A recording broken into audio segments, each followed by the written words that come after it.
गणनायकाय गणदैवताय गणाध्यक्षाय धीमहि गुणशरीराय गुणमण्डिताय गुणेशानाय धीमहि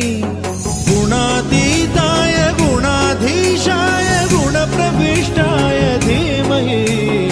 एकदन्ताय वक्रतुण्डाय गौरीतनयाय धीमहि गजेशानाय भालचन्द्राय श्रीगणेशाय धीमहि